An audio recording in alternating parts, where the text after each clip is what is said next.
Bien, buenos días, buenas tardes a todos los que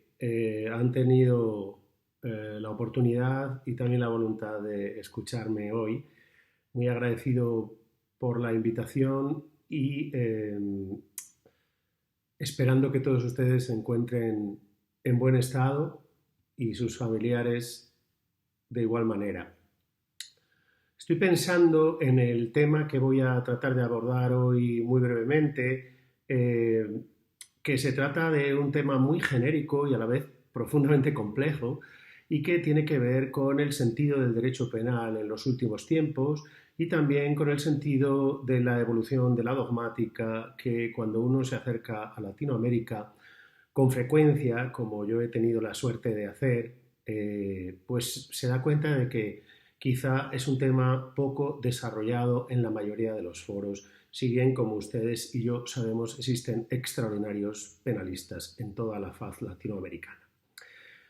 En primer lugar, como introducción a este problema, me voy a plantear por qué desde hace algún tiempo nos venimos preguntando si tienen sentido las modificaciones constantes a las que se ve sometido el Código Penal de uno y otro lado del océano en cada uno de nuestros respectivos países. Ese mismo argumento me va a permitir reflexionar hoy sobre los fundamentos tradicionales, como les dije, de la ciencia del derecho penal, cuestión que trato de explicar a mis alumnos desde una convicción de quien se dedica vocacionalmente al estudio de la ciencia del derecho penal, en definitiva a la vida académica, y detenta, no sin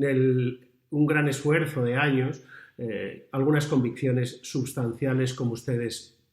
podrán comprobar. ¿Cómo puedo hacer yo creer a mis alumnos, que se enfrentan en muchos casos por primera vez al estudio de la ciencia penal, que los aspectos fundamentales que desmenuzamos en clase tienen verdadera validez frente a situaciones como la de severidad legislativa en la que permanentemente vivimos? Cuando los penalistas defendemos principios básicos de nuestro espacio científico, como el principio de ultima ratio, como el de fragmentariedad, como el de subsidiariedad, estamos diciendo a quien se enfrenta a la posibilidad de ser jurista,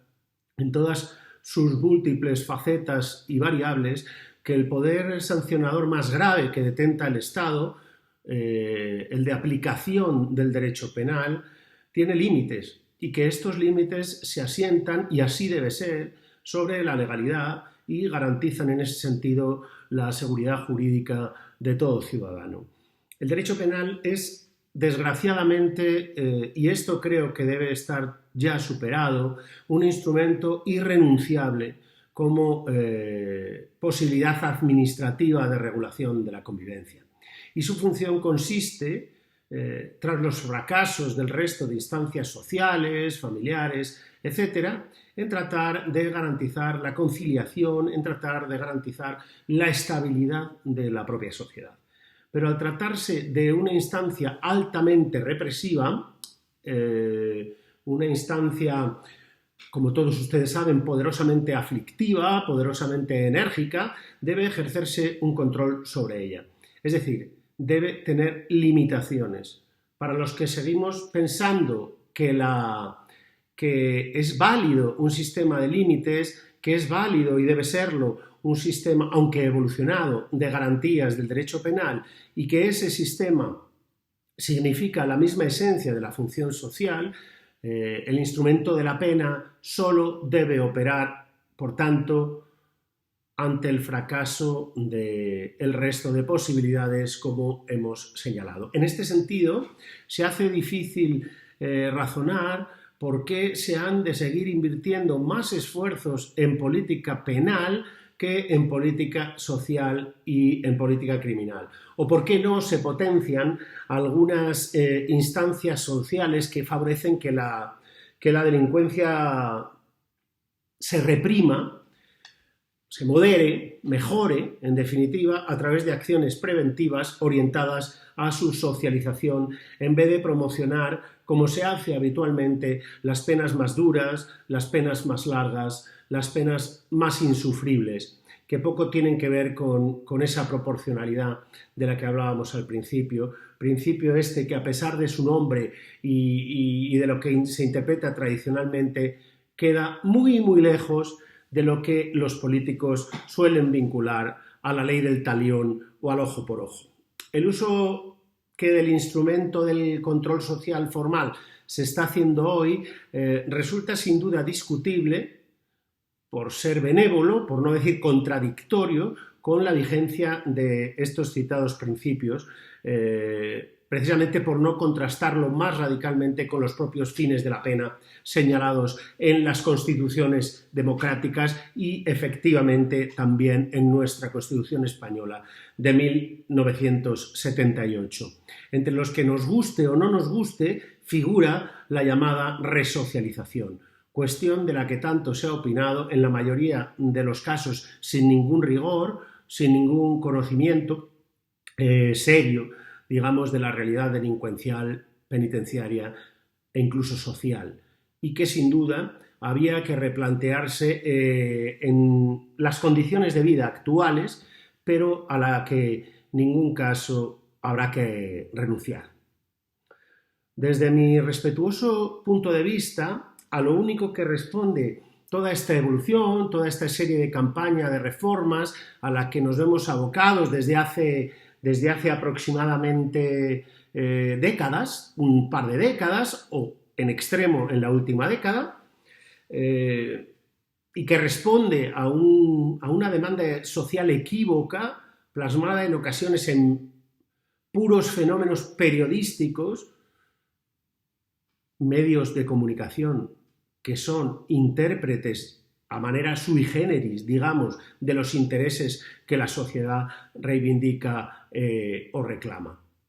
Si bien no deberemos dejar a un lado, como decía también hace un momento, tanto política criminal como derecho penal, en el sentido de que ambos son ámbitos científicos que están con certeza absoluta obligados a plasmar las demandas de dicha sociedad, pero que son igualmente deudores para beneficio de la propia sociedad de fundamentos científicos sólidos frente a la mera exigencia de sanción penal. Esta no puede simplemente aumentar o disminuir al arbitrio de la administración, sino que la incorporación de las penas, de las medidas sancionatorias penales en la ley penal deben proceder de un estudio criminológico precedente muy pormenorizado, muy riguroso y de un debate mucho más amplio y profundamente consensuado al que no responden la mayoría de estas reformas que estamos señalando en mi charla de hoy. Es evidente, por tanto, que el punto de partida debe ser el considerar amenazante a esta relación de exigencia de la administración con un estudio serio y con un consenso científico riguroso en el aumento genérico de muchas penas, incluso aunque ese aumento pueda responder a un ámbito que sea más o menos popular, digamos, o a esa traslación que los medios de comunicación, como decía, de forma peculiar hacen de esa voluntad popular. Lo que se está consiguiendo a raíz de estas reformas, de estas novedades incluidas o a incluir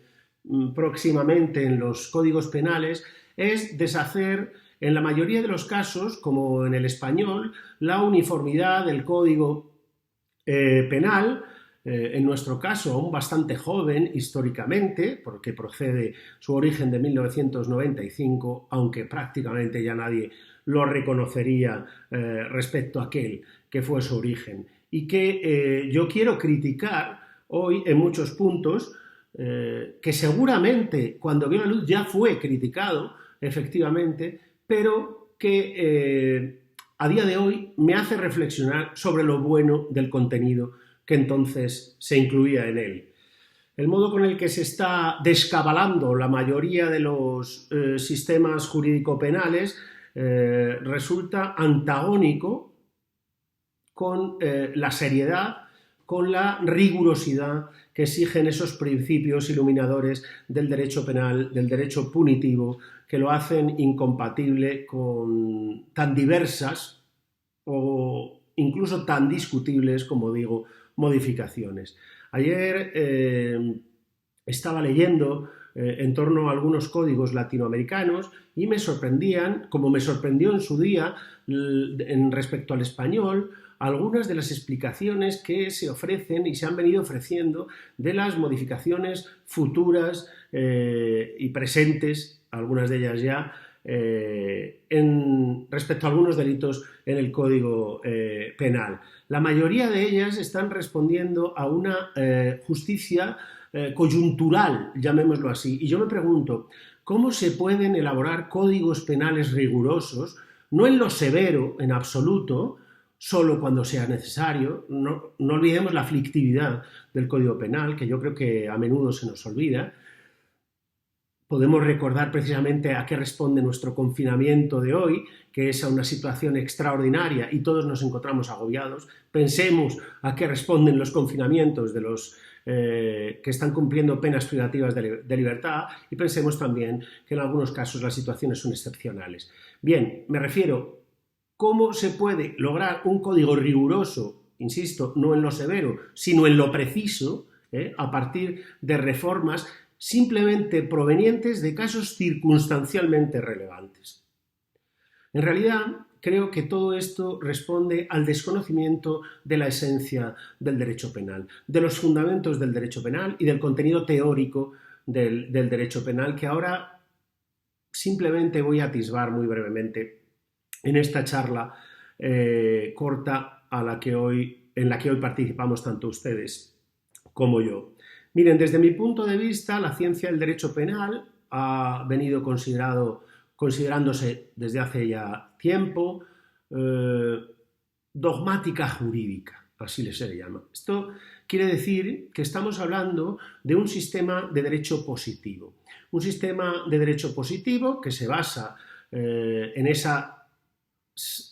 dogmática que radica en interpretar el derecho vigente, pero sin perder de vista la realidad social. Por consiguiente, la dogmática se dedica a la sistematización, a la elaboración de disposiciones legales en el ámbito del derecho penal. Se atribuyó, como todos ustedes saben, ya a von List con su famosa frase de que el derecho penal era la barrera infranqueable de la política criminal, un dualismo que aún subsiste para algunos entre la dogmática y la política criminal. Aunque quizá, yo lo entiendo así, se le atribuyera con excesiva exageración, ya que von List tampoco la separaba totalmente. La verdad es que yo creo que a día de hoy nadie puede ni debe discutir las ventajas, a pesar de que las desconozca, las ventajas y la necesidad del sistema, particularmente a raíz del principio de legalidad, de su estudio y de su interpretación y aplicación. ¿Por qué? Porque la seguridad jurídica se manifiesta como algo absolutamente imprescindible en la disciplina penal, es decir, como un principio obvio en la disciplina penal. El derecho penal, por tanto, vendría a ser la forma en la que finalidades político-criminales se transforman en elementos, en módulos de vigencia jurídica. Hoy se aboga por una síntesis entre los objetivos sociales, por tanto, protección de la sociedad respecto de la delincuencia, y objetivos legales, que significan una afirmación normativa de los valores fundamentales de la persona, superándose así, como digo, esa separación entre dogmática y política criminal. De todos modos, la labor del dogmático va bastante más allá del planteamiento de los conceptos fundamentales, porque debe precisar la relación que guardan entre sí las diversas categorías del delito y las circunstancias relacionadas, como todos ustedes saben, pues con la tipicidad, antijuricidad y culpabilidad, y además debe sistematizarlas, lo que va a ser luego de una importancia radical en la interpretación. Todavía podemos hablar hoy de una posición dogmática dominante que se mueve entre los planteamientos del sistema neoclásico, de Bauman, de Mesger, de Weber,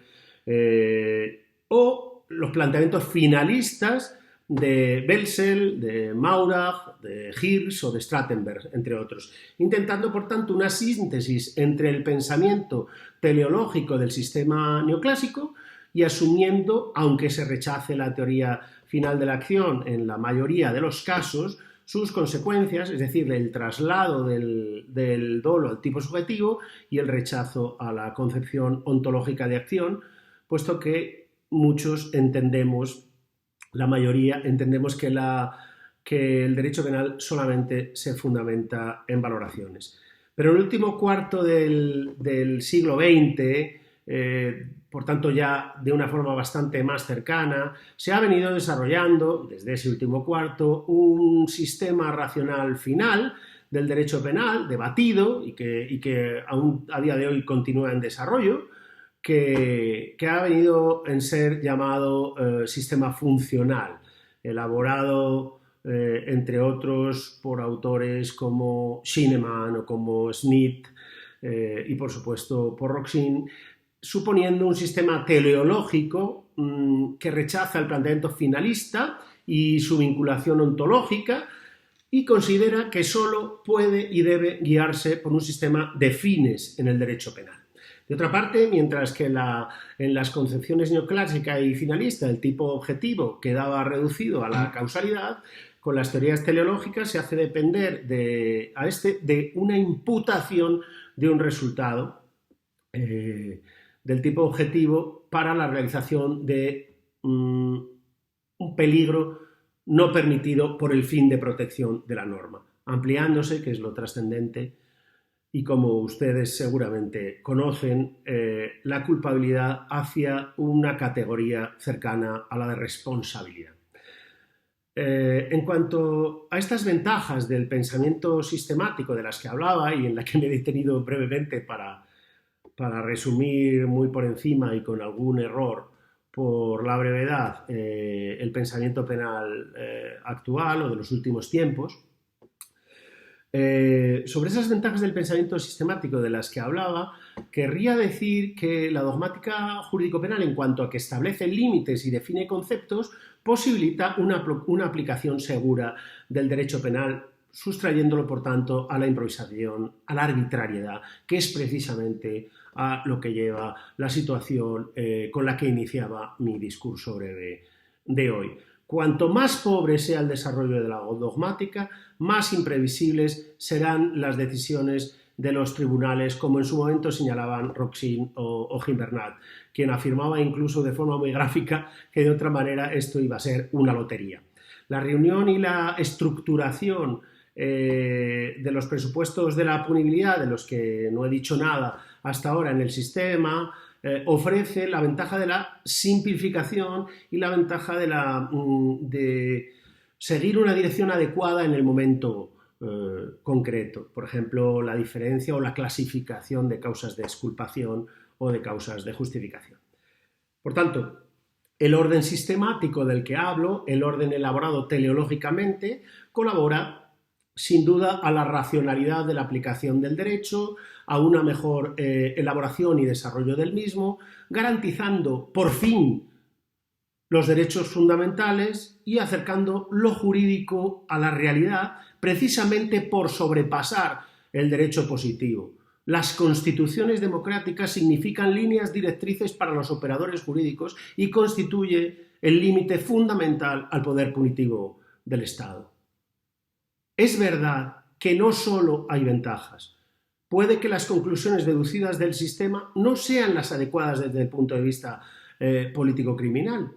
Se puede llegar a descuidar la justicia del caso concreto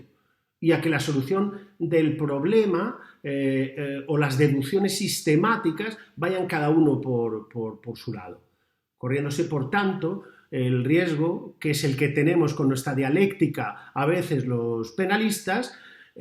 corremos el riesgo de utilizar conceptos demasiado abstractos. De aquí que se haya pensado en buscar un método científico que parta más del problema al caso concreto, es decir, un paso del pensamiento sistemático al pensamiento problemático, al que dio pie Fichte en Alemania, sobre todo teniendo acogida en el derecho civil. Sin embargo, la tópica, es decir, el problema, no puede sustituir al pensamiento sistemático sin renunciar a las ventajas que éste ofrece y a la seguridad jurídica, sobre todo, como he puesto de manifiesto hace un momento, que éste es capaz también de ofrecernos. Lo que hace que el pensamiento tópico para el derecho penal es un método de aplicación inidóneo. Si la sistematización, y con esto termino mi intervención de hoy, aunque quizá en otro momento podamos seguir largo y tendido hablando sobre el tema, sin ninguna duda,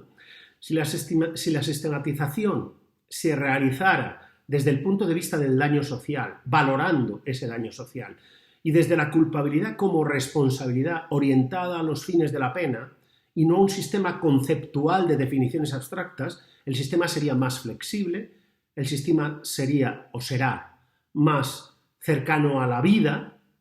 y más ajustado al caso concreto. Por consiguiente, desde mi punto de vista, para conseguir esos objetivos idóneos,